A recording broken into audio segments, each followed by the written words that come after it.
देखिए अब बच्चों अपन आज इंपॉर्टेंट इंपॉर्टेंट चीजें करेंगे, कर लेंगे इंपॉर्टेंट इंपॉर्टेंट।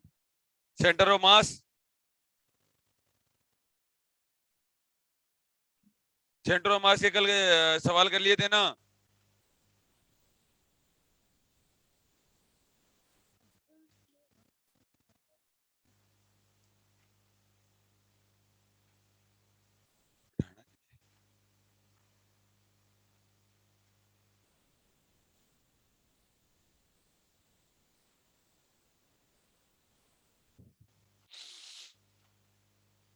हाँ लिखिए, थ्री बॉडीज ऑफ इक्वल मास। अच्छा ये तो आपको पता ही होगा, कल अपन ने ये कहा था कि RCM equal to M1 R1 और plus M2 R2 plus M3 R3 plus dot dot dot divided by M1 plus M2 plus dot dot. ठीक है, तो मैं इसका DRCM अपॉन DT कर दूं। ठीक है, जिसको अपन क्या बोल देंगे, VCM बोल देंगे। तो ये आ जाएगा M1 V1 plus M2 V2 plus dot dot dot divided by M1 plus M2 plus M3। ये हो जाएगा। ACM इक्वल टू कितना हो जाएगा बच्चों, ACM equal to M1 A1 plus M2 A2 plus dot dot divided by M1 plus M2 plus M3। ये हो जाएगा। अरे हो जाएगा ना, ठीक है ये कर लो। आगे नोट देके लिख लो।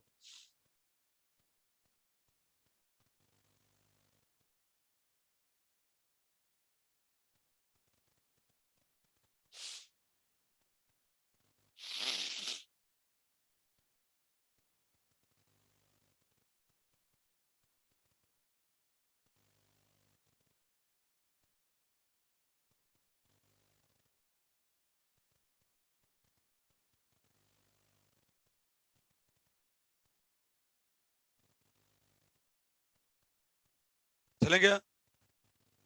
अब देखो बच्चों,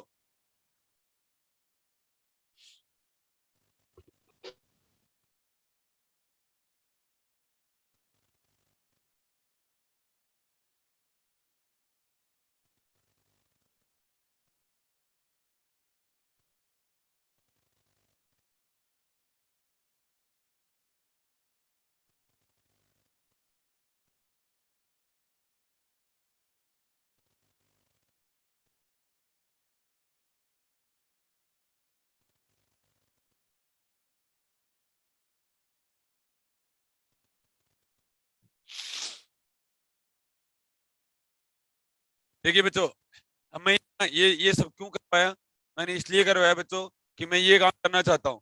ठीक है, तो न्यूटन्स लॉ में क्या होता है, ये इंपॉर्टेंट है। देखो फ्रॉम न्यूटन्स लॉ,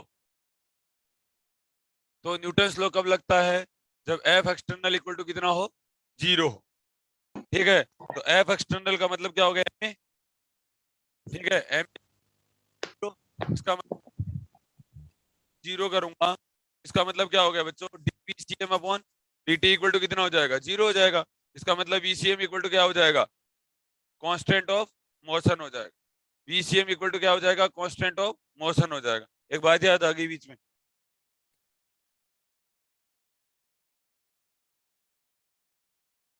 बड़ी बीच में याद आई थी। ठीक है, हाँ अब समझ में आ गया। ये है। अब देखो बच्चों, हमेशा एक चीज का ध्यान रख लो, न्यूटन्स लॉ के अंदर F external equal to zero. ठीक है, एफ एक्सटर्नल इक्वल टू कितना होना चाहिए, जीरो। बाहर से कोई बल नहीं लगना चाहिए, और बाहर से अगर कोई बल लग रहा है तो मेंटेन कर लो। तो क्या कर लो, मेंटेन कर लो, न्यूटन्स लॉ लग जाएंगे। कई बच्चे ऐसे कहते हैं, अब आपसे मैं पूछूं, क्या इनर्शियल फ्रेम और नॉन इनर्शियल दोनों के अंदर न्यूटन्स लॉ लगते हैं? दोनों के अंदर लगते हैं, बशर्ते कि अपन सूडो फोर्स को क्या कर ले, बैलेंस कर ले वहां पर। दैट इज उस पर्टिकुलर पर्टिकुलर सिस्टम के साथ में वो क्या करेगा, अपने आप को रेस्ट में फील करे। समझ में आ गई तुम्हारे, फील क्या करे है ही। ठीक है, हाँ अगर कोई न्यूटन्स लॉ नहीं लगाएगा तो गड़बड़ हो जाएगा वो। समझ गए मेरी बात को? ठीक है, तो इस तरीके की बातें हैं। From Newton's law F external equal to zero, M A equal to zero, ACM equal to ये। इसके ऊपर मैं एक बात लिखाने वाला हूँ। ठीक है, तो ये लिख लो, उसके नीचे नोट लिखो।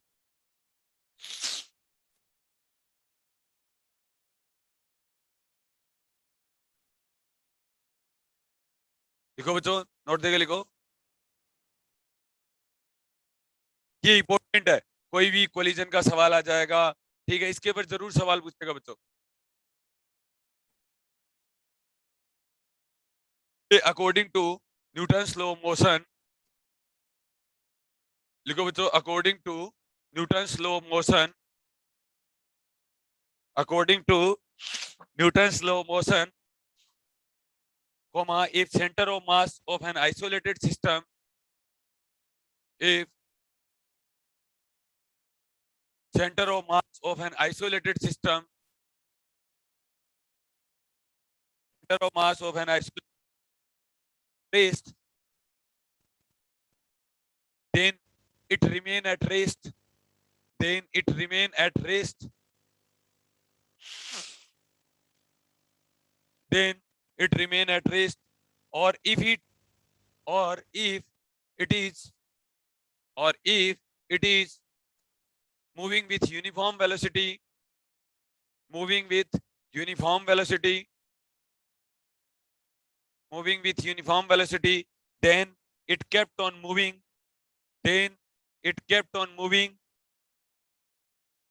with uniform velocity, with uniform velocity. यही बात लिखाई है बच्चों, अरे यही बोल लिखाया है ना।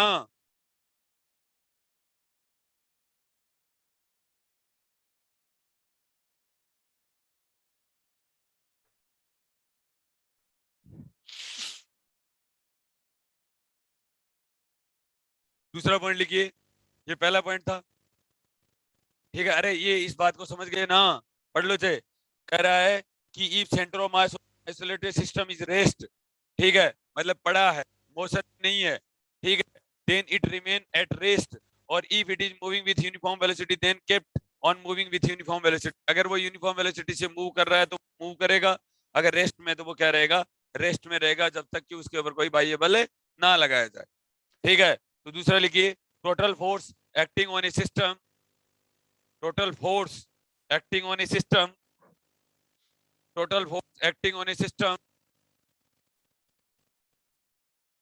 is equal to the product of, is equal to the product of, is equal to the product of total mass of system, total mass of system,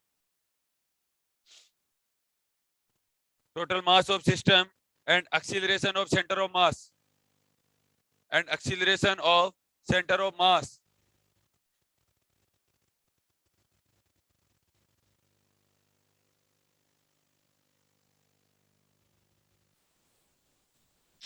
तीसरी बात लिखिए बच्चों, motion of centre of mass, motion of centre of mass, motion of center of mass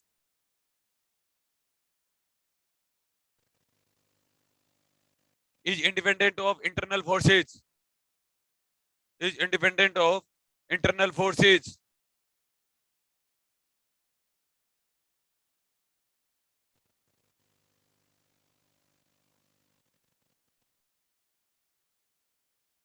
चौथा point लिखिए, if a bomb, bomb, if bomb is initially at rest, is initially at rest, is initially at rest, and explodes, and explodes, explodes, explodes into two parts, explodes into two parts, explode into two parts, then these two parts, then these two parts, then these two parts moving in such a manner, moving in such a manner, moving in such a manner that their center of mass, that their center of mass, that their center of mass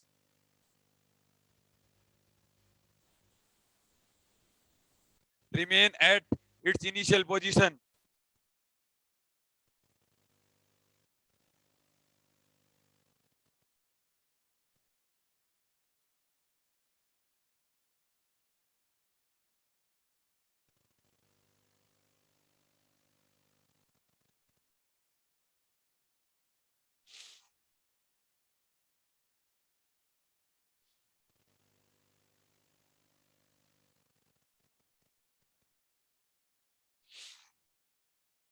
समझ गए बच्चों? ठीक है, कहने का अगर कोई bomb race से अगर रिलीज होता है, लीनियर मोमेंटम कंजर्वेशन लगाना है आपको, that is m1v1 plus m2v2 और equal to mv equal to 0, क्योंकि बॉम्ब शुरुआत में किसमें है, रेस्ट में है। ठीक है, तो मोमेंटम कंजर्वेशन लग जाता है, जैसे अपन ने एसटीआर वाले सवालों के अंदर लगाया था। ठीक है, वहां पर बोला था ना, कोई भी पार्टिकल है वो क्या हो रहा है, रेस से क्या हो रहा है, ब्रेक हो रहा है। ठीक है, तो रेस से अगर ब्रेक होता है तो आप लीनियर मोमेंटम कंजर्वेशन आप लगा सकते हो, उनमें जरूरत पड़ेगी आपको। समझ में आ गया? ठीक है, देखिए बच्चों, थ्री बॉडीज ऑफ इक्वल मास, एक सवाल लिखिए अब। अच्छा ये बात समझ गए ना? अच्छा बताओ, फील नहीं आएगा अगर किसी बच्चे को ऐसा पूछे ना कि न्यूटन्स लॉ क्या होते हैं? ठीक है, तो आप पहला ऐसे बोलना, कोई भी बच्चा घबराया मत करो। ठीक है, सीधा बोला करो, सर पहला लो इनर्शिया लो होता है। ठीक है, इनर्शिया मास को ही कहा जाता है। इनर्शिया किसको कहा जाता है? मास को। अगर कोई बॉडी चलती चलती रुकती है, वो अपनी मास की वजह से रुकती है। समझ गए मेरी बात को? तो वो इनर्शिया लो हो गया।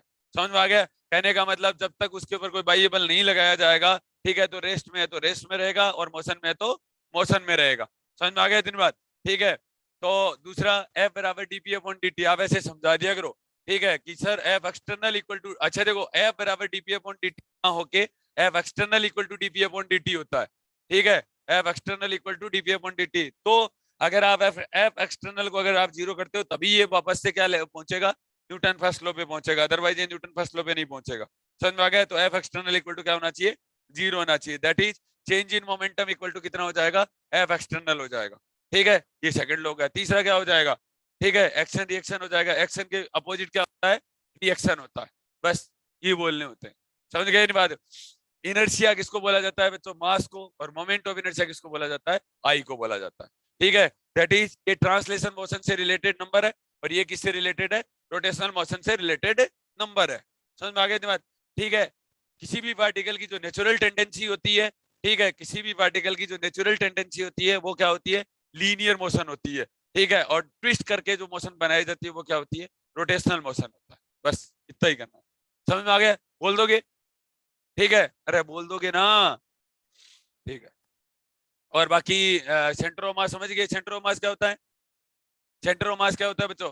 ठीक है, जहां पर पूरी बॉडी का मास क्या माना जा सकता है, एक ही पॉइंट के ऊपर सेंटर्ड माना जा सकता है, तो वो सेंटर ऑफ मास है। ठीक है, जैसे ये रोड है, रोड का सेंटर ऑफ मास क्या हो जाएगा, ये हो जाएगा। ये देखो, ये सेंटर ऑफ मास ही है। ठीक है, जहां पर पूरी बॉडी टिक जाए वो सेंटर ऑफ मास है। सेंटर ऑफ ग्रेविटी क्या होता है? ठीक है, जहां पर ग्रेविटी क्या मानी जा सकती है, सेंटर, वेट, वेट। ठीक है, डब्ल्यू बराबर एम जी। ठीक है, समझ गए? तो सेंटर ऑफ मास और सेंटर ऑफ ग्रेविटी हल्की बॉडीज के लिए एक ही होते हैं। ठीक है, और भारी बॉडीज के लिए अलग अलग होते हैं, क्योंकि जी अलग अलग होता है। समझ में आ गया? जहां पर, या आप ऐसे कह सकते हो कि सर अगर जी सब पॉइंट्स के लिए, कोई भी बॉडी जिन मासेज से बनी हुई है सबके लिए जी अगर समान है, तब सेंटर ऑफ मास और सेंटर ऑफ ग्रेविटी क्या हो जाएगा, सेम हो जाएगा। लेकिन अगर नीचे जाने पर या ऊपर जाने पर जहां पर जी चेंज हो रहा हो, ठीक है, तो वहां पर क्या हो जाएगा, सेंटर ऑफ ग्रेविटी डिफरेंट हो जाएगा। समझ में आ गई इतनी में से बात बोलनी? ठीक है, लिखिए बच्चों, three bodies of equal masses, three bodies of equal masses, एक सवाल लिखिए। Three bodies of equal masses, three bodies of equal masses are placed at 0 0 comma a 0 and a by 2 or a root 3 by 2, a by 2, a root 3 by 2. Find out the coordinates of center of mass. Find out the coordinates of center of mass. Find out the coordinates of center of mass.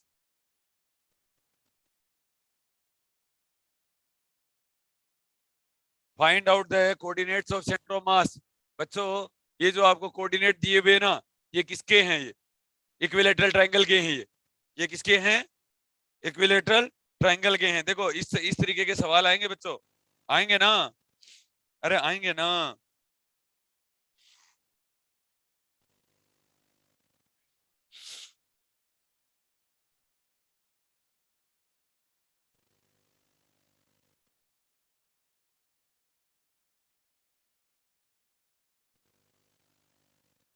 देखिए बच्चों, ये अब देखो, आपको एक बात बताऊं, ED पढ़ी है क्या आपने? सेम ही सवाल है ईडी का भी। क्या है सेम सवाल? मोमेंटम। ठीक है, मोमेंटम की डेफिनेशन, अरे मोमेंटम क्या, डाइपोल मोमेंट, ठीक है। डाइपोल मोमेंट का एक्चुअल डेफिनेशन क्या होता है, डाइपोल मोमेंट का एक्चुअल डेफिनेशन क्या होता है बबूलाल, ठीक है। अरे क्या नहीं नहीं कर रहे यार, तू बताइए रिद्धि, शाबाश। Summation of Q I R I vector होता है, एक्चुअल डेफिनेशन इसका यही होता है, ठीक है। आप जो डेफिनेशन क्यू इंटू डी देते हो ना, वो इसी से ही ट्विस्टेड होती है वो, ठीक है।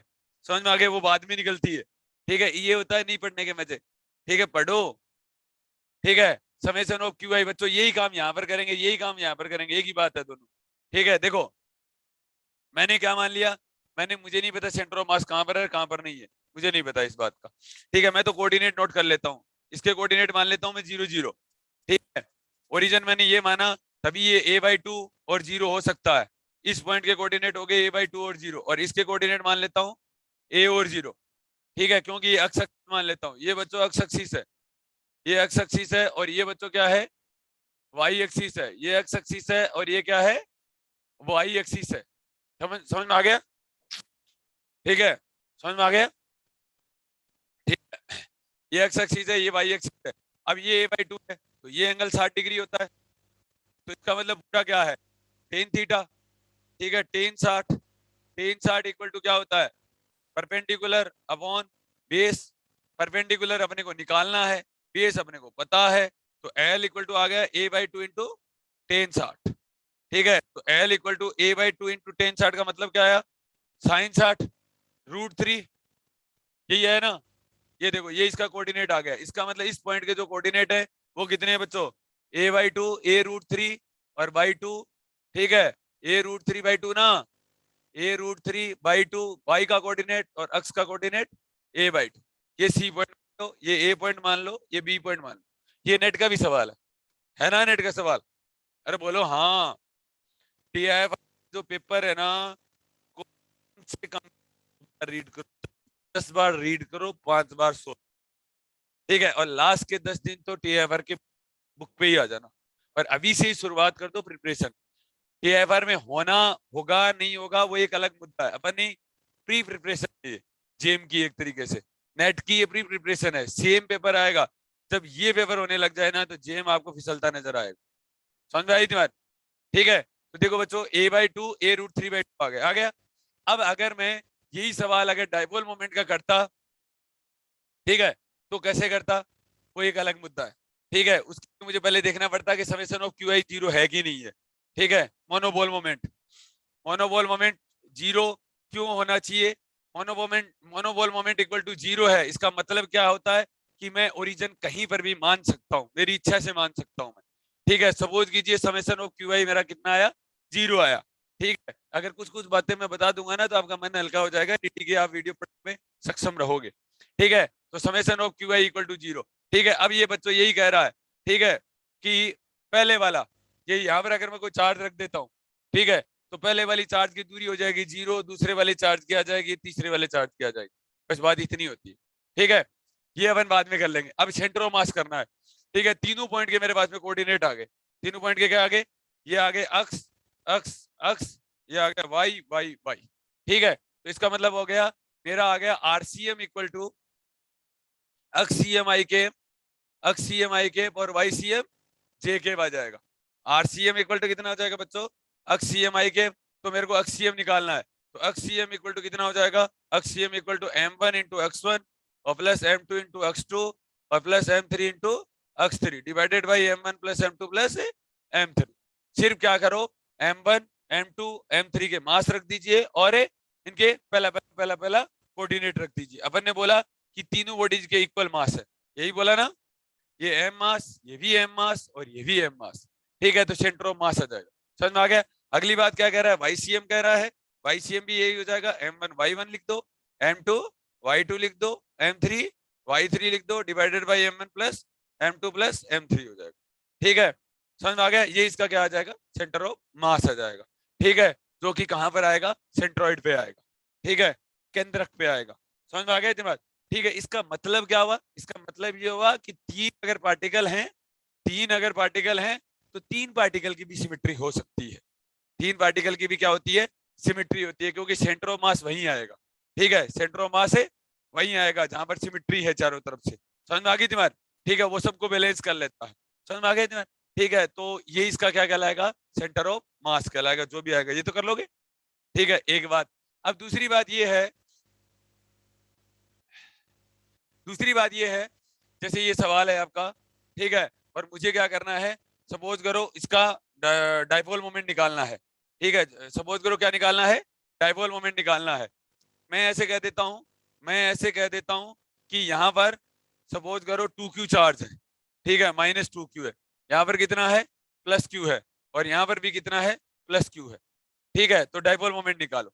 अब मैंने टोटल चार्ज का वैल्यू कितना कर दिया? 0 कर दिया। टोटल चार्ज का वैल्यू कितना कर दिया मैंने? 0 कर दिया बच्चों। ठीक है, तो ऑब्वियस सी बात है डाइपोल मोमेंट आएगा। तो डाइपोल मोमेंट आएगा तो डाइपोल मोमेंट क्या हो जाएगा? मैं अपनी इच्छा से सेंटर ऑफ मास मान सकता हूँ। इच्छा से सेंटर ऑफ मास का मतलब होता है मैं यहाँ पर भी मान सकता हूँ, मैं यहाँ पर भी मान सकता हूँ, और मैं यहाँ पर भी मान सकता हूँ, मैं बीच में भी मान सकता हूँ, और कहीं भी मान सकता हूँ। ठीक है, independent of choice of origin हो गया। ठीक है, समझ में आ गई बात? Independent of choice of origin आ गया। समझ में आ गया तुम्हारे? तो अब मैंने मैंने डेफिनेशन लगाई P equal to summation of Q I into R I vector. ठीक है, तो मैंने -2q की, और मैंने ओरिजिन भी यही ले लिया। मैं तो कह रहा हूँ ना कि 6 से मान सकता हूँ, क्यों बिना मतलब का पंगा लूं? मैं पार्टिकल के ऊपर ही मान लेता हूँ। ठीक है, कम से कम एक तो जाएगा। ठीक है, तो एक तो गया। इसकी -2q से दूरी कितनी है? 0 है। ठीक है, और डायरेक्शन कौन सी आएगी? इससे आगे की तरफ जा रहे हैं। ठीक है, वैसे तो ये 0 आ जाएगा। ठीक है, वैसे आई के पाता। ठीक है, तो ये हो गया। दूसरा देखो बच्चों, देखो मैं ओरिजिन मेरा यहाँ से ही, मैं यहाँ से आगे चल रहा हूँ। ठीक है, तो +q।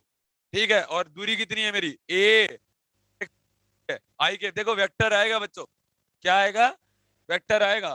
ठीक है, तो क्यू ए इंटू कितना हो जाएगा? आई केप आ जाएगा। ये देखिए बच्चों यहाँ से, ठीक है, ये देखो वहां पर वो +q कोऑर्डिनेट रख दीजिए। a/2 आई केप वाला है, और a√3/2 और j केप वाला है। ये लो, सवाल ही आ गया। यही आएगा इसका डाइपोल मोमेंट। ठीक है, और आप जो निकालते हो वो क्या निकालते हो? आप ये मोड ऑफ p निकालते हो। ठीक है, इसका मैग्नीट्यूड ले लीजिए जो भी आया। ठीक है, कितना आएगा ये? आई cap 3a/2 +q√3/2 j cap आएगा। तो ये आ जाएगा 9a²/4 और प्लस q² इंटू 3/4। ठीक है, का √ समथिंग, जो भी आएगा। ठीक है, ये आएगा मैग्नीट्यूड। समझ में आ गई बात? ठीक है, और ये लो पैरेललोग्राम लो भी लगा सकते हो अगर आपको आता है तो। ठीक है, क्या लगा सकते हो? लो पैरेललोग्राम लो। देखो बच्चों, डाइपोल मोमेंट की जो डायरेक्शन होती है वो हमेशा माइनस से प्लस की तरफ होती है। वो हमेशा क्या होती है? माइनस से प्लस की तरफ होती है। हमेशा क्या होती है? माइनस से प्लस की तरफ होती है। तो ये डायरेक्शन आएगी एक। अब जिन चार्जेस को डाइपोल के अंदर शामिल कर लो, ठीक है, उनको बड़ा नहीं लेना है। ठीक है, इसका मतलब एक इसका -q आ चुका है, एक ये +q आ चुका है, ये दो शामिल हो चुके हैं। अब एक -q यहाँ बच गया, एक +q ये भी शामिल हो चुका। अब सारे चार्जेस इस सिस्टम के पास जितने भी थे वो सारे क्या हो चुके? शामिल हो चुके। ठीक है, अब कुछ नहीं करना आप। ठीक है, इसका मैं मान लेता हूँ ये P1 डाइपोल मोमेंट है, और ये मैं क्या मान लेता हूँ? P2 है। और दोनों का ही मैग्नीट्यूड क्या है? Q इंटू ए है, और ये भी कितना है? Q इंटू ए है। डाइपोल मोमेंट कभी चार्ज के चिन्ह के ऊपर डिपेंड नहीं करता है। ठीक है, मैग्नीट्यूड होता है। ठीक है, magnitude of charge into distance between two charges. ठीक है, तो ये हो जाएगा Q इंटू ए। अब इनका रिजल्टेंट ये आएगा बच्चों, इनका रिजल्टेंट क्या आएगा? ये आएगा। अब आपको बताइए पैरेललोग्राम लो, बीच का पूरा एंगल लिया जाता है, तो इसका मतलब p² इक्वल टू कितना हो जाएगा बच्चों? P1² प्लस P2² और प्लस 2P1 P2 कोसे 60। ये लो, समझ में आ गया? ये P आ गया, और ये P यहाँ पर निकला है। ये भी देखो, ये भी प्लस में ही आ रहा है, ये भी किस में आ रहा है? प्लस में आ रहा है। इसका मतलब ये यहाँ की तरफ आएगा, सेंट्रोइड की तरफ इसका डायरेक्शन। समझ में आ गया डाइपोल मोमेंट का? और अगर ये मैं चार्ज उल्टे ले लूं, ये -q ले लूं, ये +q ले लूं, ये +2q आ जाए, तो ये बाहर की साइड आ जाए। ये समझ में आ गया? समझ में आ गया? अब ये मुद्दा ये है कि थोड़ा थोड़ा मुद्दा। ठीक है, कौन सा मुद्दा? थोड़ा थोड़ा मुद्दा। एक लड़की आई थी वो तो भाग गई। हाँ, कई सोचते हैं कि ये रीट का ही एग्जाम चल रहा है। ठीक है, रीट और नेट में बहुत फर्क है। कभी आपने देखा है क्या कि क्या नाम है, नेट का सिलेबस ले लो 199 रुपए में।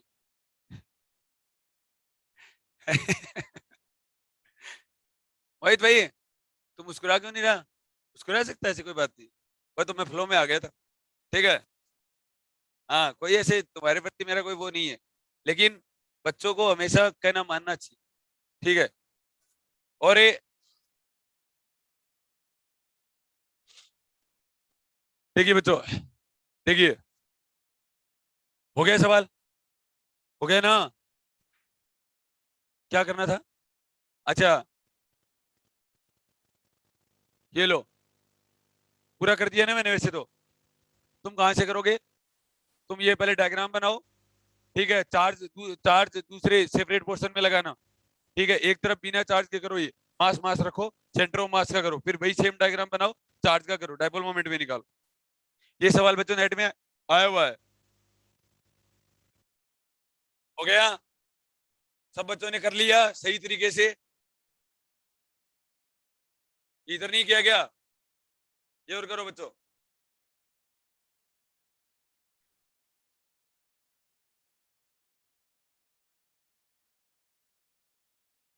डायपोल मोमेंट वाले के ऊपर लिख लेना नेट, नेट दिसंबर 2013।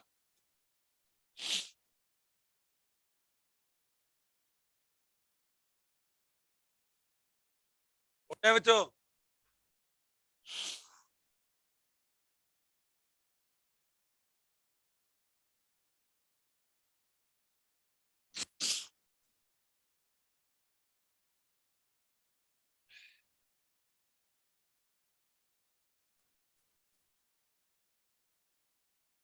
हो गया? देखिए बच्चों,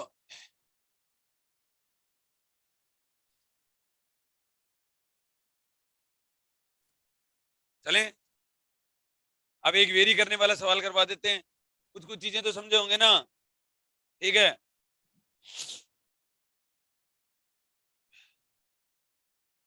देखिए बच्चों, अब ये रोड का ही सवाल करा रहा हूं। देखिए, if the linear density of the road, if the linear density of the road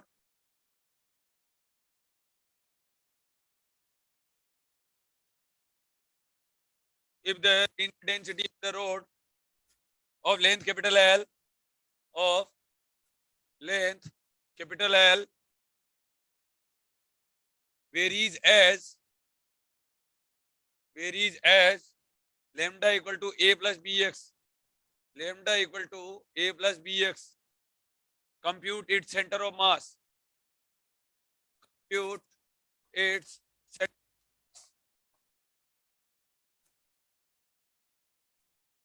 compute its center of mass। बच्चों कुछ नहीं है सवाल के अंदर,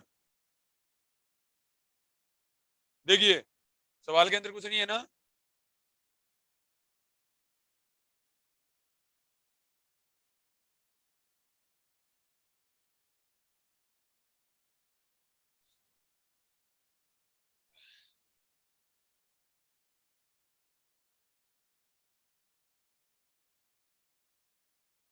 देखिए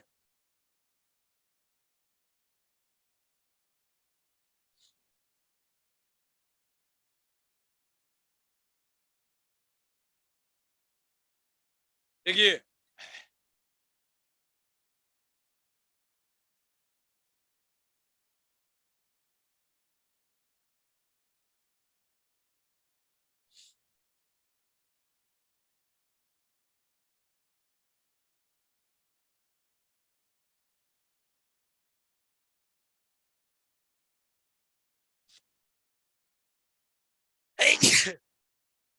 ये एक्स एक्सिस हो गया, ये वाई एक्सिस हो गया। ठीक है बच्चों,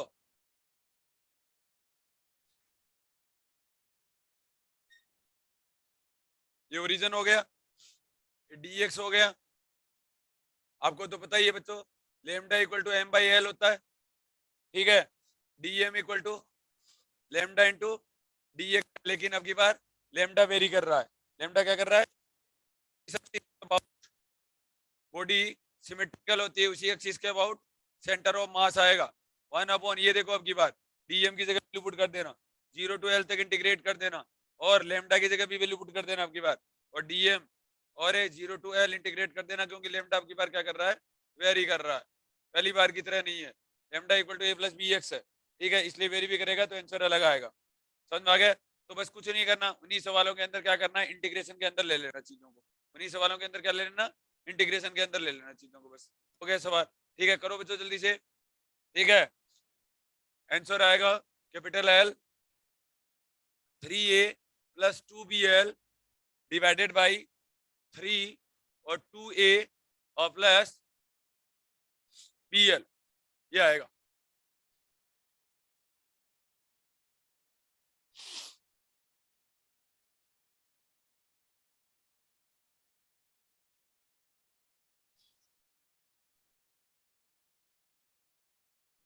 अब देखिए बच्चों, सुनिए मेरी बात। अब अगर ऐसे बोल दे कि लेमडा वेरीज विथ लीनियरली, ठीक है, अगर सपोज करो कि अगर इसके अंदर दो पार्ट हो जाएंगे, देखिए if lambda sorry road if road is uniform density, uniform density की है, ठीक है, तो बताओ क्या जीरो हो जाएगा, बी जीरो हो जाएगा ना, अरे बी जीरो हो जाएगा ना, ठीक है, ए नॉट इक्वल टू जीरो, इसे आंसर के अंदर बी को जीरो कर दो, इसके अंदर क्या कर दो, बी को जीरो कर दो, ठीक है, समझ में आ गया? अब ऐसे कहते कि अगर लीनियरली वेरी कर रही है, ठीक है, if the density of the road, if the density of the road, hello, हाँ नमस्कार, है ना, अक्स नहीं आना चाहिए ना, होना चाहिए ना। देखो बच्चों, ये देखो, ए है, ए कांस्टेंट होगा, ये वेरी होना चाहिए ना डेंसिटी, इसलिए बी को मैंने क्या कर दिया, जीरो कर दिया, ठीक है, समझ में आ गया? और दूसरे वाला केस क्या लिखा है, दूसरे वाला, हाँ लिखिए, if the density of the road, if the density of the road, if the density of the road linearly with x, varies linearly with x, varies linearly with x, ठीक है, तो बच्चों बताओ, ए जीरो हो जाएगा, ए क्या हो जाएगा, जीरो, और बी क्या हो जाएगा, नॉट इक्वल टू जीरो हो जाएगा, तो इसके अंदर ए जीरो कर दो, B not equal to zero कर दो। अरे समझ तो गया ना?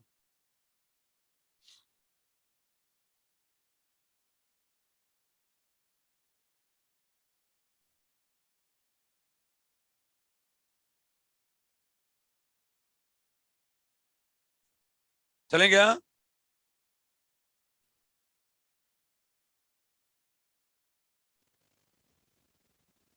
देखिए बच्चों, find the centre of mass, find the centre of mass,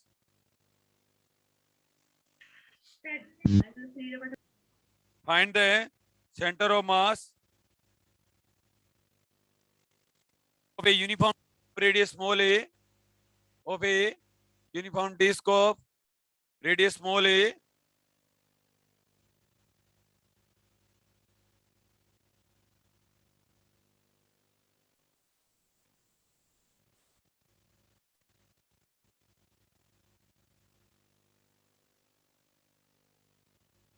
disk of radius small a from which a circular section, from which a circular section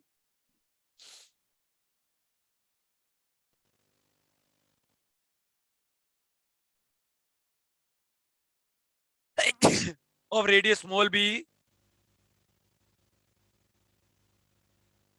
of radius small b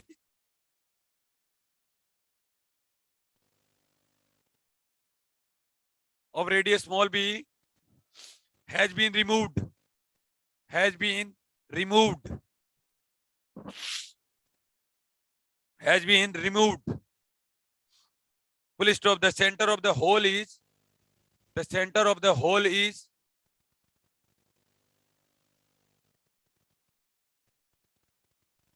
at a distance small c, at a distance small सी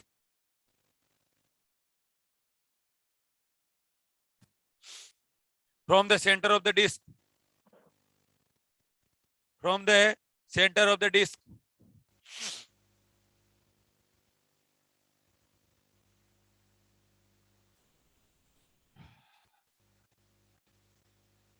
बना लो बच्चों।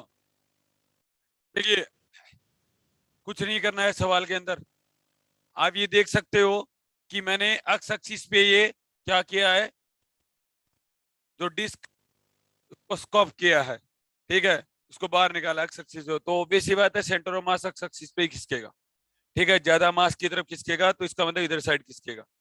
तो मैं ऐसे मान लेता हूं कि इसका centre of mass x distance पे खिसक गया, तो इसके कोऑर्डिनेट में मान लेता हूं माइनस एक्स और जीरो, इसके कोऑर्डिनेट में क्या मान लेता हूं सी और जीरो, ठीक है, और एक ये बॉडी है ओरिजिन के ऊपर, तीन बॉडी हो गई एक तरीके से, कितने पॉइंट हो गए एक तरीके से, तीन पॉइंट हो गए। देखो एक पॉइंट हो गया ओडेस मान लो, एक मान लो कैपिटल बी मान लो, एक वो मान लिया, आपके पास पॉइंट है, ये तीन पॉइंट है, ठीक है, समझ गए मेरी बात को नूपुर, इधर देखो,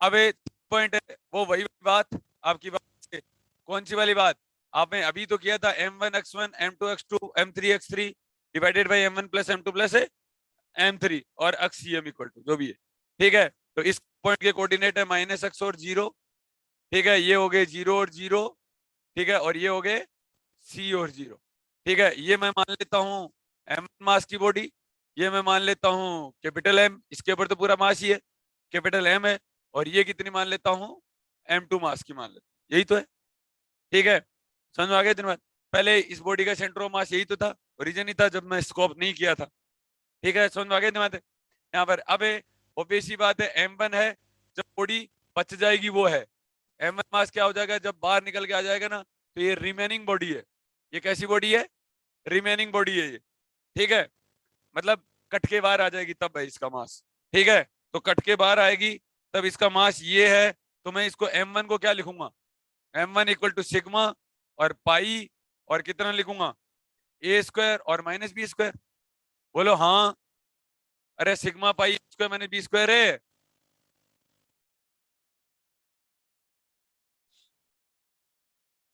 अरे नहीं समझ में आ गया, sigma pi A square minus B square ही तो बच गई, कट के बाहर आ गया तब है, ठीक है, अब ये देखो m2 वाली, m2 equal to sigma pi B square only, ठीक है, समझ में आ गया इतनी बात। अब है ये वाली बॉडी क्या थी, ये थी sigma equal to M divided by pi A square थी, that is m1 plus m2 और divided by pi A square थी, m equal to capital m1 plus m2 है, प्रॉब्लम है अपनी ये, यही तो प्रॉब्लम है रितु, ठीक है, समझ गए मेरी बात को। अब बच्चों बस ये काम कर दो, अब आपका क्या है यहाँ पर अक्स का वैल्यू क्या है, अब एक तरीके से अपने को फॉर्मूला लगाना है अक्सीएम equal to m1x1 plus m2x2 और divided by m1 plus m2, ये लगाना, अक्सीएम ये रहा, सेंटर ऑफ मास, पहले बेडी के साथ कोई छिड़कानी नहीं की गई थी तब इसका ओरिजिन पे था, तो मैं कह दिया जीरो है, मैंने क्या कह दिया जीरो है। अब मैंने ये वाली बॉडी बाहर निकाली, ठीक है, और जब बाहर निकाली इस बॉडी का सेंटर ऑफ मास यहाँ था, ठीक है, तो m1 तो ये रहा, m1 का वैल्यू होगा सिग्मा पाई और A square minus B square, और x1 कितना है c हो गया, x1 कितना हो गया c हो गया, प्लस m2 ये रहा, m2 रहा माइनस एक्स, ठीक है, सॉरी m2, आप कितना जल्दी पहचान लेते हो ना, सिग्मा पाई बी स्क्वायर और into C divided by m1 plus m2, ठीक है, ये तो सब बलिदान हो जाएगा, अपने को तो अक्स का वैल्यू तो चाहिए था, सिग्मा से सिग्मा कट जाएगा, पाई से पाई कट जाएगा, तो ये आ जाएगा माइनस बी स्क्वायर सी और divided by A square minus B square, समझ में आ गया, यही तो आया। अब मैंने माइनस साइन पहले ही काम में ले लिया है, इसका मतलब मैं पहले से ही मान के चल रहा हूँ कि इसका सेंटर ऑफ मास है, इधर साइड किसका है, या तो आप ऐसे कर सकते हो और या आप ऐसे भी कर सकते हो, इसके कोऑर्डिनेट प्लस ले लो तभी अपने आप माइनस में आ जाएगा, एक ही बात होती है, उससे कोई फर्क नहीं पड़ता। समझ में आ गया इतनी बात? बताओ समझ में आया कि नहीं? आसान है ना? अरे आसान है ना? ठीक है, समझ गए? कर लो तो।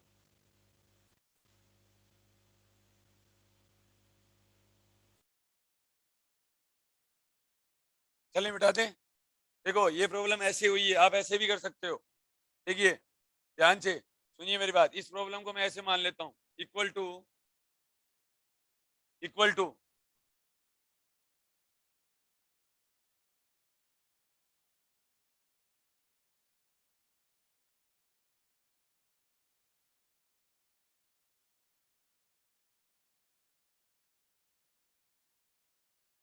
ये ए रेडियस की मान ली और डेंसिटी मैंने सिग्मा मान लिया इसका, ठीक है, प्लस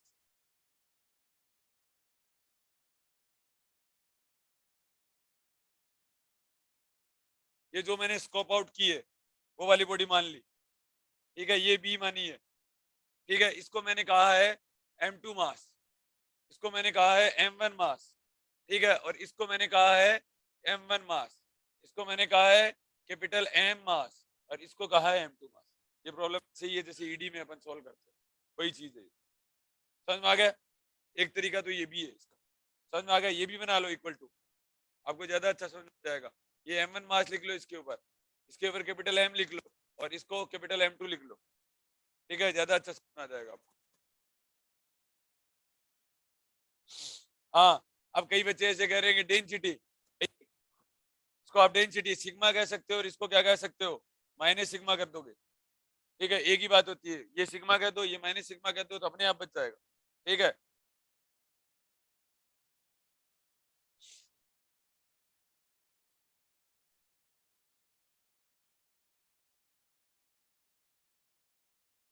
सुनिए, अगर कोई बच्चा, मेरी आवाज आ रही है? हाँ सर। देखिए, अगर कोई बच्चा सपोज करो कि इस तरीके से नहीं करना चाहता, ठीक है, तो कोई बात नहीं है, आप ऐसे भी कर सकते हो कि सपोज कीजिए सेंटर ऑफ मास मैंने यहाँ खिसक के यहाँ आ गया, ठीक है, कहाँ आ गया, यहाँ खिसक के यहाँ आ गया, मतलब मैं इसको दो ही बॉडी मान लेता हूँ, एक तो पूरी कटी हुई बॉडी जिसका सेंटर ऑफ मास यहाँ पर आ गया, ठीक है, और एक ही मेरे पास में ये वाली बॉडी, दो ही बॉडी है। समझ में आ गया? पहले से ही मैंने मान लिया कि सेंटर ऑफ मास यहाँ आ गया, ठीक है, समझ में आ गया? तो भी आप कर सकते हो। तो कैसे करोगे? देखिए,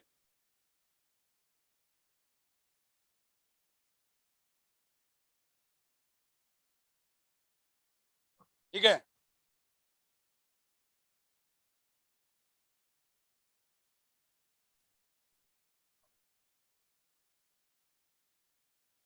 सपोज करो यहाँ पर है मेरा अक्सियम अब की, ठीक है, मेरे पास में एक ये वाली बॉडी है और एक कटी हुई बॉडी है, बस मेरे पास में ओरिजिनल बॉडी नहीं है।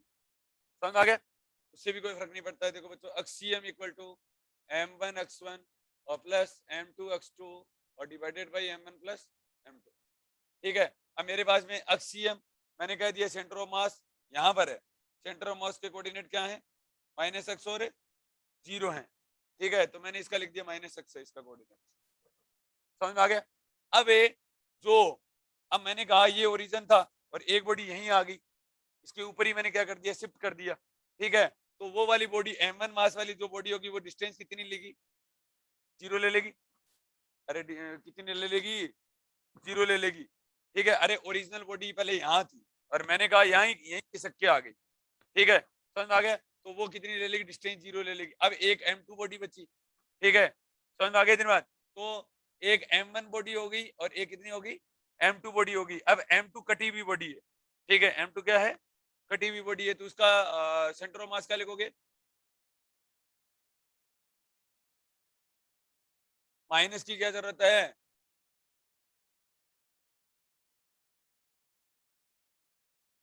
सही तो है। हाँ, देखिए बच्चों, ये आ जाएगा M2, M2 वो वाली बॉडी हो जाएगी तो सिग्मा, और ये कितना हो जाएगा, पाई बी स्क्वायर, और कोऑर्डिनेट क्या हो जाएगा, सी हो जाएगा, कोऑर्डिनेट कितना हो जाएगा, सी होगा क्या, ठीक है, तो ये सी हो जाएगा डिवाइडेड बाई अब m1 क्या हो जाएगा, क्या हो जाएगा,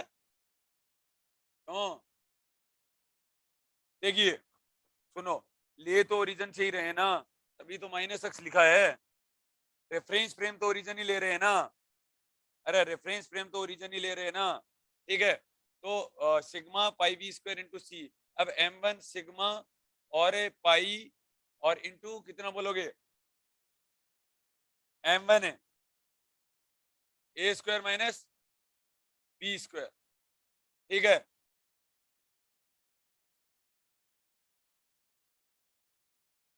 कितना होगा, सिग्मा पाई और ए स्क्वायर, हाँ सॉरी ए स्क्वायर और A plus A minus sigma pi into B square, ठीक है।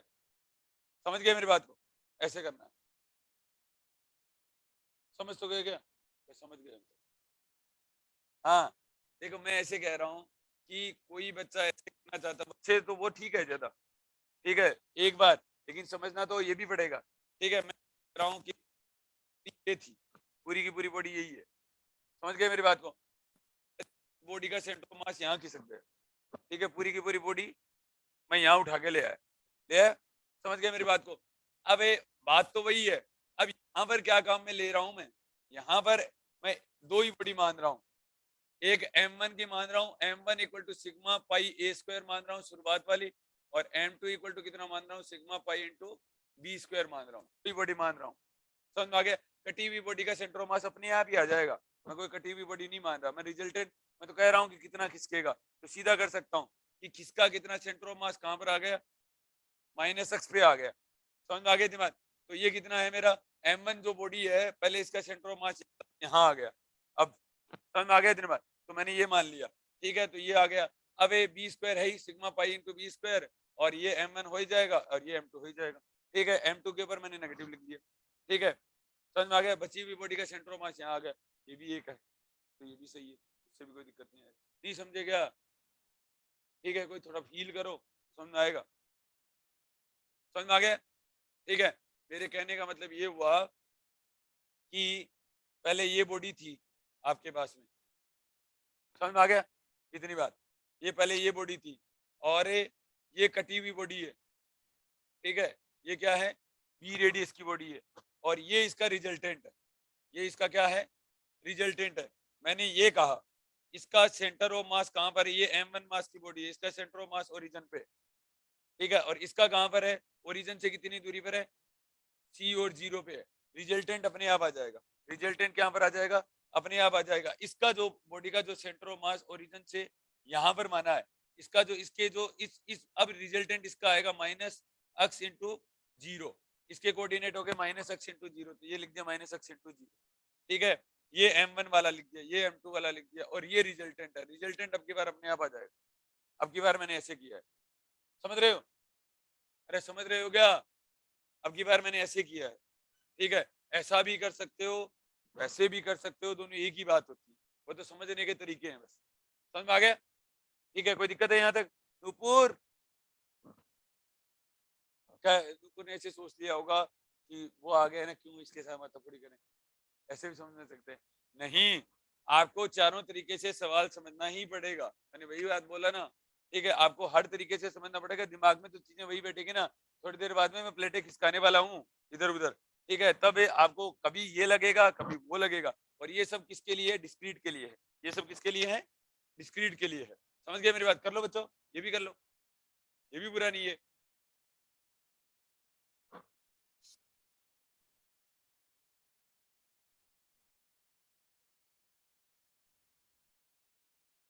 अच्छा समझ में आया सब बच्चों के, अरे आया क्या, और यही सवाल अगर वाई एक्सिस पे दे दूं तो कर दोगे, एक सवाल लिखिए, ए circle of radius capital R, अब की बार खुद करोगे ना।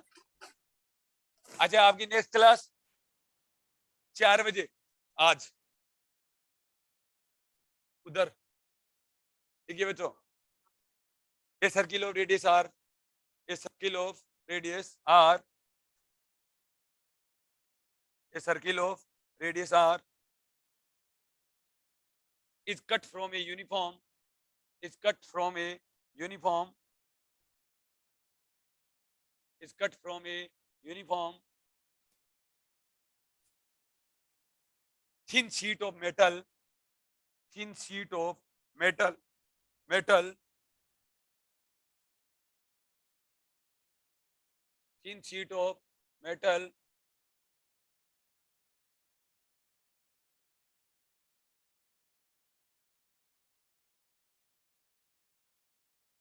thin sheet of metal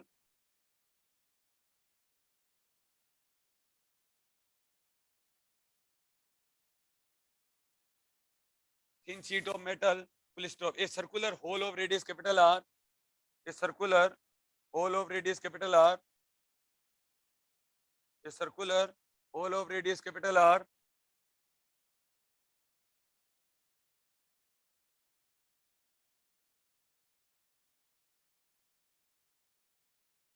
a circular hole of radius capital R,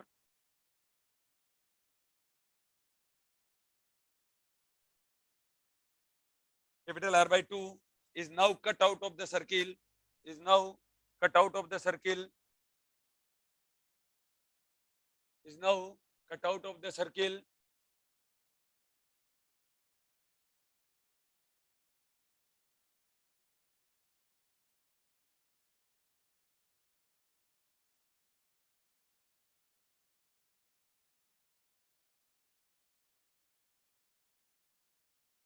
ये R by 2 का है बच्चों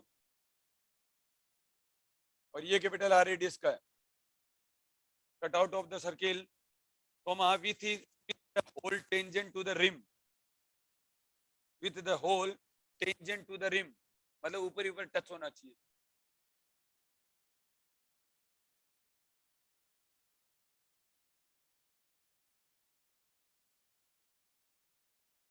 Find the distance of the center, find the distance of the center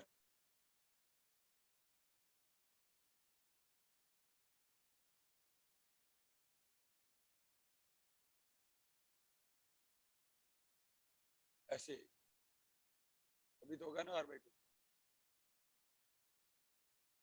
distance of the center of mass from the center of the origin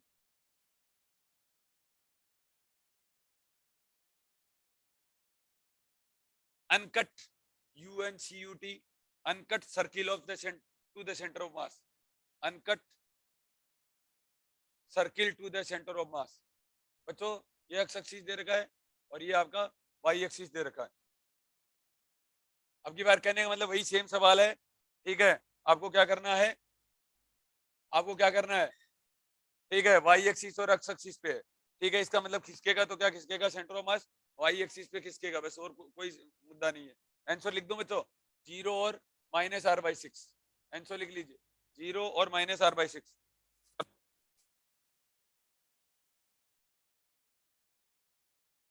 चलें क्या?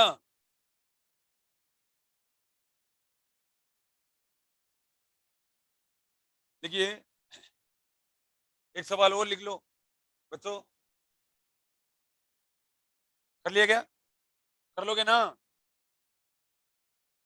देखिए calculate the centre of mass of a given system, of a given system,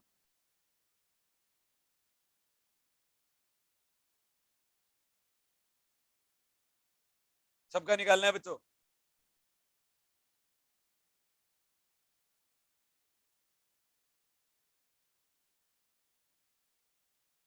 एक system ये है, road है ये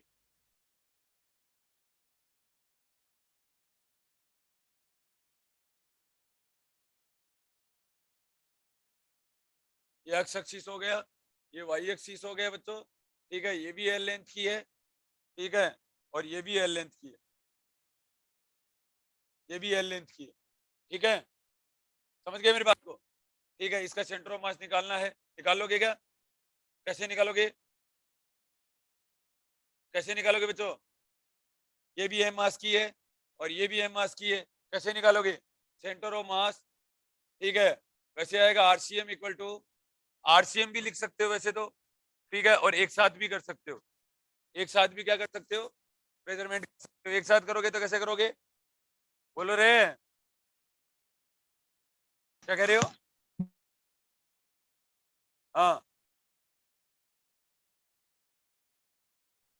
देखो RCM भी कर सकते हो, देखो ऐसे कर सकते हो, इसका सेंटर ऑफ मास ये आ गया, ठीक है, इसका सेंटर ऑफ मास ये आ जाएगा, ठीक है, ये आ गया L/2 आ गया, ठीक है, L/2 और 0 और L/2 आ गया इसका सेंटर ऑफ मास, और इसका सेंटर ऑफ मास कितना आ गया? L/2 और 0 आ गया। समझ गए मेरी बात को? ठीक है, ये पॉइंट x1 मान लो और ये पॉइंट है x2 मान लो। समझ में आ गया? या y1 मान लो, जो भी है, ठीक है, जरूरत नहीं है इतना। ठीक है, तो अब कर लो आरसीएम इक्वल टू, क्या करोगे, अक्सीएम आई कैप या R1 कह दो, R1 into M1 plus R2 into M2 divided by M1 plus M2। अब R1 की जगह क्या लिखोगे बच्चों? R1 की जगह, अरे बोलो, L/2 इंटू आई कैप, L/2 इंटू आई कैप प्लस 0 J कैप, ठीक है, और इंटू M1, M मान लिया, प्लस R2 M2 M, ठीक है, 0 आई कैप और plus L/2 J cap divided by M plus M। एक तरीका तो ये है, मैंने डायरेक्ट ही कर दिया वैसे तो, ठीक है, और एक तरीका ये है, अक्सीयम अलग निकाल लो, M1 इंटू L/2 प्लस 0, ठीक है, 0 ही ना ये वाला, और प्लस है M प्लस है M, YCM इक्वल टू कितना हो जाएगा, M1 इंटू 0, ठीक है, Y कोऑर्डिनेट, और प्लस है L/2 into M divided by M plus M, ठीक है, और RCM equal to XCM I cap और YCM, ये कर सकते हो बच्चे। समझ में आ गया? इतनी बात कर लो।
हो गया क्या?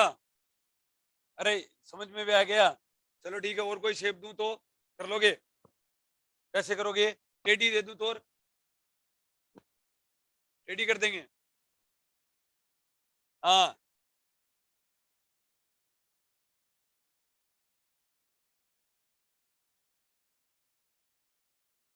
कॉन्फ़िगरेशन बोला था ना बच्चों, कॉन्फ़िगरेशन बोला था ना।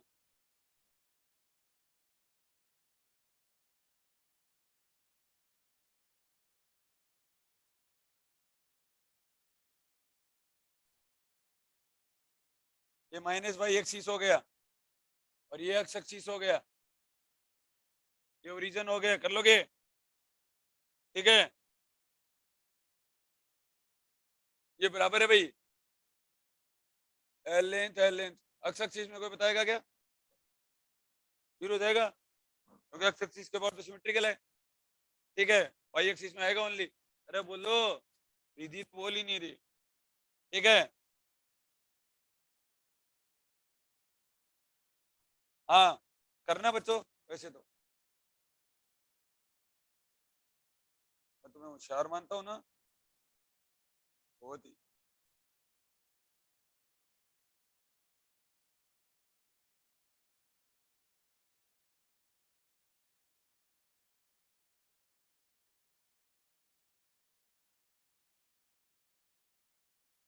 ये पूरा है, ठीक है।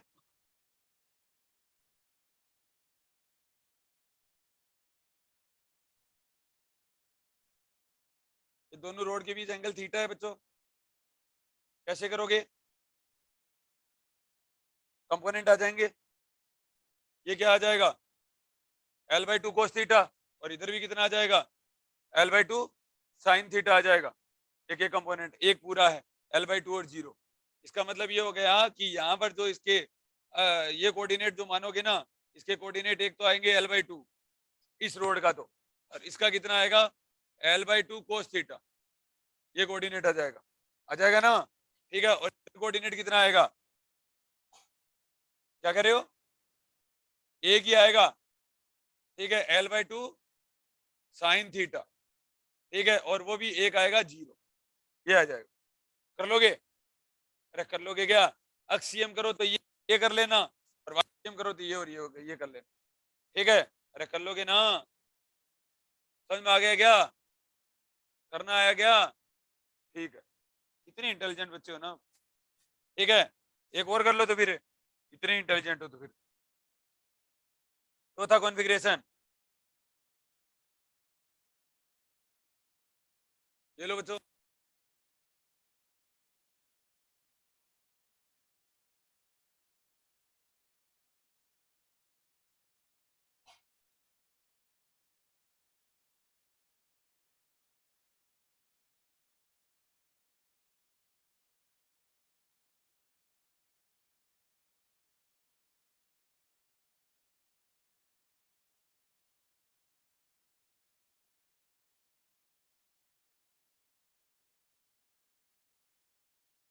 ठीक है, ये रोड है बच्चों, ये रोड है, देख लेना। एल लेंथ, एल लेंथ और एल लेंथ का ट्रायंगल बनाया हुआ है इस तरीके से। ठीक है, ये क्या बनाया हुआ है? ट्रायंगल बनाया हुआ है। ठीक है, तीन रोड का बना दोगे क्या सेंटर ऑफ मास? ये जीरो, ये एक्स एक्सिस और ये वाई एक्सिस, कर लोगे क्या? ठीक है, ऑब्वियस सी बात है। इसका एक जो पॉइंट आएगा वो क्या आएगा एल बाई जीरो और एल बाई टू। अरे बोलो हाँ, ये क्या आएगा एल बाई टू और ए जीरो, और ये क्या आएगा एल बाई टू और ए। तीन पॉइंट लेके कर लेना। एम मास के ये, एम मास की रोड ये, एम मास की रोड ये, एम मास की रोड ये है। अरे अच्छे है ना सवाल है, कर लोगे? हाँ, इसके इसके कंपोनेंट, इसका तो हो गया एल बाई टू और जीरो, हो गया L by two cos theta और L by two sine theta. ठीक है, जैसे ये कोऑर्डिनेट लिखा है ना इस रोड का, वैसे ही लिख दिया इसका एक्स वाई प्लेन के अंदर। समझ गए क्या? अब देखो, अब जैसे सपोज करो अगर आपको सेंटर ऑफ मास का कॉन्सेप्ट नहीं पता तो आप मार खा जाओगे यहाँ पर। ठीक है, क्योंकि हर प्रॉब्लम को डील कहाँ से कर रहा हूँ, प्रत्येक रोड की सेंटर ऑफ मास से ही कर रहा हूँ। ठीक है, प्रत्येक रोड की सेंटर ऑफ मास से ही कर रहा हूँ। तो आगे आने वाले टाइम में मोमेंट ऑफ इनर्शिया और मोमेंट ऑफ इनर्शिया टेंसर करेंगे अपन, एक टॉपिक अपने ये भी रहे हुए हैं। ठीक है, तो मोमेंट ऑफ इनर्शिया टेंसर, तो वो प्रॉब्लम ऐसे ही डील होंगी। समझ में आ गई तुम्हारे? ठीक है ना? टीएफआर का फेमस सवाल भी है, मोमेंट ऑफ इनर्शिया टेंसर से एक सवाल पूछते हैं वो। अरे बोलो हाँ, तो एक कोऑर्डिनेट को ढूंढ लो। अरे नहीं समझी क्या? इसके इस कोऑर्डिनेट इस रोड के कितने हो जाएंगे, जी कितने हो जाएंगे जीरो और माइनस एल बाई टू।